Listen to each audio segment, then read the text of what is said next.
السلام علیکم ورحمۃ اللہ وبرکاتہ۔ محترم ناظرین کرام، آج میں آپ حضرات کے سامنے ٹوٹی پھوٹی غیر مرتب طریقے سے چند باتیں کرنا چاہتا ہوں۔ ابھی 2-3 دن پہلے میں نے والد کے اوپر پیغمبر علیہ السلام کی عدالت میں جو مقدمہ پیش ہوا تھا اس کا تذکرہ کیا تھا۔ چونکہ ماں کی فضیلت پر، ماں کی اہمیت پر، ماں کی شان پر، اس کے مقام و مرتبے پر بہت زیادہ تقریر ہم سنتے ہیں، بہت زیادہ بیانات بھی ہم سنتے ہیں، لیکن والدین کو ایک طرح سے اگنور کیا جاتا ہے، والد کو ایک طرح سے اگنور کیا جاتا ہے، اور والد کے اوپر اتنے بیانات نہیں ہوتے جتنے ماں کے اوپر بیانات ہوتے ہیں۔ میرے بھائی، وہ الگ بات ہے کہ ماں کا حق زیادہ ہے، باپ کا حق ذرا کم ہے۔ چنانچہ پیغمبر علیہ السلام سے ایک صحابی نے پوچھا، من احق بحسن صحابتی، یا رسول اللہ میرے حسن سلوک کا سب سے زیادہ مستحق کون ہے؟ تو آپ نے فرمایا امو کا۔ ان صحابی نے دوبارہ یہ سوال کیا، یا رسول اللہ میرے حسن سلوک کا سب سے زیادہ مستحق کون ہے؟ آپ نے پھر یہی جواب دیا، امو کا، تیری ماں۔ پھر اس صحابی نے تیسری مرتبہ یہی سوال کیا، یا رسول اللہ میرے حسن سلوک کا سب سے زیادہ مستحق کون ہے؟ آپ نے پھر یہی جواب دیا، امو کا، کہ تیری ماں۔ جب اس صحابی نے، ان شخص نے چوتھی مرتبہ پیغمبر علیہ السلام سے سوال کیا، یا رسول اللہ میرے حسن سلوک کا سب سے زیادہ مستحق کون ہے؟ آپ نے فرمایا ثم ابو کا، تیرے باپ ہے۔ دوستو، اس کا یہ مطلب ہرگز نہیں ہے کہ آپ ماں کے اوپر تو مکمل آستین چڑھا کر بیان کرے، ماں کی عظمت بیان کرے، ماں کی شان بیان کرے، ماں کا مقام بیان کرے۔ بے شک کرے، میں منع نہیں کرتا، لیکن بھائی باپ کا بھی تو بیان کرے، باپ کی عظمت بھی تو بیان کرے، باپ کے مقام کو بھی اجاگر کرے، باپ کی شریعت میں کیا مقام اور کیا ہے۔ پیغمبر علیہ السلام نے یہ فرمایا، تیری ماں تیرے قدموں کی، تیری ماں تیری جنت ہے، تیری ماں کے قدموں میں تیری جنت ہے۔ تو باپ کے بارے میں یہ کہا، تیرا باپ جنت کا دروازہ ہے۔ اور بھائی ادب تو یہ ہے کہ انسان دروازے سے داخل ہو، یہ تو بے ادبی ہے کہ انسان دیوار پھاند کر گھر میں جائے۔ باپ اگر جنت کا دروازہ ہے تو باپ کا بھی احترام بنتا ہے، باپ کی بھی عزت بنتی ہے، باپ سے بھی پیار بنتا ہے۔ عجیب ہے آج کے معاشرے کا حال، عجیب ہے جوانوں کا حال۔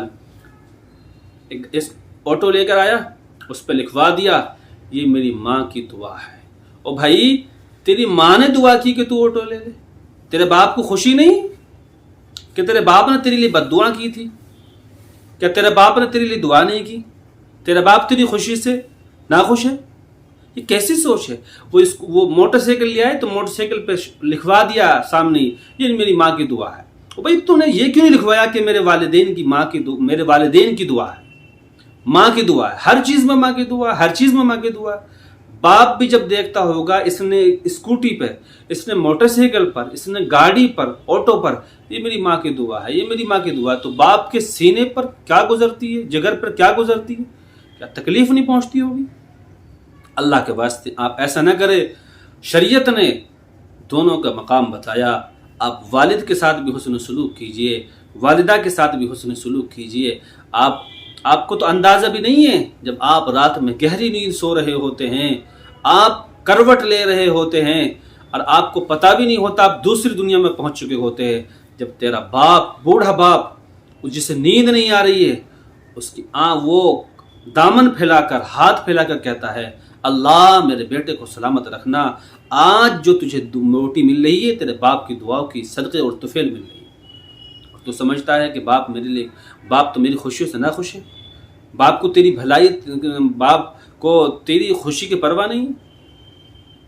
اللہ کے بندے یہ غلطی نہ کیجئے، اصلاح کیجئے اپنے آپ کی، اور آپ لیجئے، سب کچھ لیجئے، لیکن اگر آپ کو لکھوانا ہے تو لکھوائیے، یہ میرے والدین کی دعا کا ثمرہ ہے، یہ میرے والدین کی دعا کی بدولت ہے، مجھے اللہ نے آج گاڑی دے دی ہے، اللہ نے مجھے جو عزت دی ہے میری والدین۔ ایک صاحب مجھ سے آگے کہنے لگے، مفتی صاحب دعا فرما دیجئے، میرے بھائی اچھے نہیں ہیں، زیادتی کرتے ہیں۔ میں نے کہا بھائی کیوں؟ اس نے اپنا واقعہ بیان کیا، واقعہ بیان کرنے کے بعد کہنے لگا کہ جی، میں نے کہاں رہتے ہو؟ کہ جی میں الگ رہتا ہوں، اور میری ماں بھی میرے ساتھ رہتی ہے۔ میں نے کہا اللہ کے بندے، تو اتنا بڑا ہو گیا کہ تیری ماں کو تیری ساتھ رہنا پڑ گیا، تیری ماں تیرے ساتھ رہتی ہے، تو نے یہ کیوں نہیں کہا کہ میں تو اپنی ماں کے ساتھ رہتا ہوں، میں اپنی ماں کے ساتھ رہتا ہوں، میں اپنے والد کے ساتھ رہتا ہوں؟ ایسا کوئی نہیں کہتا، میری ماں میرے ساتھ رہتی ہے، اسے وہ سمجھتے ہیں بہت بڑا کام، اسے پتہ نہیں کہ وہ جو کچھ کہہ رہے ہیں اپنے فخریہ طور پر وہ اپنے لیے جہنم کا سامان تیار کر رہے ہیں۔ اس لیے باپ کا بھی احترام کیجئے، ماں کا بھی احترام کیجئے، پیار دیجئے، شفقت دیجئے، محبت دیجئے، حسن اخلاق کا معاملہ رکھیے، اور عزت و احترام کا معاملہ کیجئے۔ ایسا نہ کیجئے کہ ماں کے ساتھ میں الگ رویہ، باپ کے ساتھ میں الگ رویہ۔ ماں کا بھی خیال، ماں کو بھی حق ہے، جو ماں کا ہے ماں کو دیجئے، باپ کا ہے باپ کو دیجئے، بیوی کا جو حق ہے وہ بیوی کو دیجئے۔ ماں باپ کی وجہ سے بیوی پہ زیادتی کرنا یا بیوی کی وجہ سے ماں باپ پہ زیادتی کرنا، یہ کون سی انسانیت ہے؟ آپ کی شریعت آپ کو عدل سکھاتی ہے، انصاف سکھاتی ہے، پیار سکھاتی ہے، حسن اخلاق کی دعوت آپ کو دیتی ہے۔ اس لیے ان چیزوں کا خیال کیجئے۔ اور عام طور پہ یہ بہت شکایتیں ملتی ہے کہ میرا بیٹا میری نہیں سنتا ہے۔ ایسے ہی وہ کوئی مولوی صاحب تقریر کر رہے تھے تو وہ ماں کی عظمت پر آستین چڑھا کر تقریر کر رہے، بہت بیان کر رہے، تو ایک صاحب کھڑے ہوئے کہنے لگے بھائی ماں ہی سب کچھ کرتی ہے، باپ کچھ نہیں کرتا، آپ باپ کے اوپر بیان کیوں نہیں کرتے؟ اور سوچے ذرا، اگر ماں نے بیٹی کو 9 مہینے پیٹ میں رکھا ہے تو باپ وہ ہے جس نے 9 مہینے اپنے دماغ میں سلجھایا ہے، اوور ٹائم اس نے ڈیوٹی کی ہے، اس نے پارٹ ٹائم جاب کیا ہے، اس نے نہ گرمی میں اس نے دھوپ کو برداشت کیا، سردی میں اس نے گاڑی چلا کر کئی کلومیٹر دور تک ڈیوٹی کی ہے۔ کس لیے؟ آپ کے لیے، میرے لیے۔ آپ کو اندازہ بھی نہیں ہے کتنی سخت گرمی تھی، مئی جون کی گرمی تھی، سڑی ہوئی گرمی تھی، لو چل رہی تھی، اس کا بھی دل چاہا تھا کہ وہ گھر پہ آرام کر لیتا، بیٹھ جاتا، لیکن نہیں، اس سے میری اور آپ کے خیال آیا، اس سے اپنے ہونے والے بیٹا اور بیٹی کے خیال آیا۔ ذرا سی وہ بیٹھ سکتا تھا، وہ نہیں بیٹھا، وہ آرام کر سکتا تھا، اس نے آرام نہیں کیا، وہ 5 بجے آ سکتا تھا، وہ 8 بجے آیا۔ کس لیے؟ آپ کی ضرورت کو پورا کرنے کے لیے، آپ کی ہر خوشی کو آپ کے قدموں میں لا کر ڈالنے کے لیے۔ اور آج یہ وقت اور یہ نوبت آ گئی کہ میری ماں کی دعا ہے، باپ کی کچھ بھی نہیں، باپ کی کوئی عزت نہیں۔ نہیں میرے بھائی، ایسا مت کیجیے، میں اللہ کے واسطے آپ سے ہاتھ جوڑ کر درخواست کر رہا ہوں، ایسا مت کیجیے۔ مزاج میں ہوتا ہے، آپ کے والدین اگر کافر بھی ہے تو آپ انہیں اف نہیں کہہ سکتے، مزاج میں سختی ہے، برداشت کیجیے، آپ صحیح ہے، اس کو جواب نہ دیجیے، نہیں تو یہ دنیا مکافات عمل ہے۔ آج اگر برداشت نہیں کر سکتے، کل آپ کی اولاد آپ کو برداشت نہیں کرے گی۔ سن لیجئے، انبیاء کے بعد، بہت بصیرت کے ساتھ آپ حضرات کے سامنے جملے بولنے جا رہا ہوں، انبیاء کے بعد اگر کائنات میں کسی ہستی کی دعا قبول ہوتی ہے اللہ کے یہاں ڈائریکٹ، تو وہ ماں اور باپ ہے۔ آج تو یہ کہہ کے جھڑک دیا جاتا ہے کہ تمہیں کیا پتا ہے، تم تو پرانے خیالات کے آدمی ہو، تمہیں نہیں پتا ہے۔